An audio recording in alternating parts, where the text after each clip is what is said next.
K Joseph, present sir. R Ajayakumar, present sir.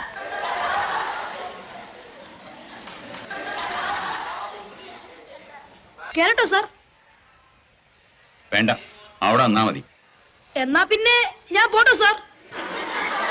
ആദ്യമായി പഴയ പാഠം.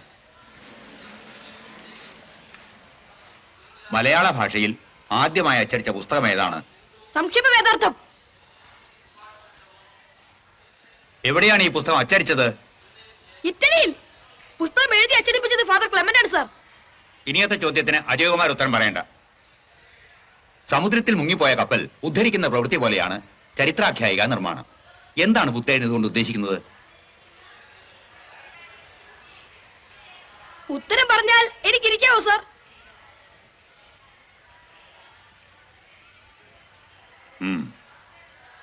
പുത്തേഴത്ത് രാമൻ മേനോൻ സമുദ്രമായി സങ്കല്പിച്ചിരിക്കുന്നത് നമ്മുടെ മറവിയെയാണ്. കപ്പൽ ഏതെങ്കിലും പ്രധാനപ്പെട്ട ചരിത്ര സംഭവമായിരിക്കും. ഒരു നല്ല ചരിത്ര നോവൽ എഴുത്തുകാരൻ പണ്ടെങ്ങോ നടന്ന ചില സംഭവങ്ങളെ ജനങ്ങളുടെ വിസ്മൃതിയാകുന്ന സമുദ്രാന്തർ ഭാഗത്തു നിന്ന് മനോധർമ്മമാകുന്ന യന്ത്രം കൊണ്ട് ഉയർത്തിയെടുത്ത് രസകരമായ രീതിയിൽ അവതരിപ്പിക്കുന്നു.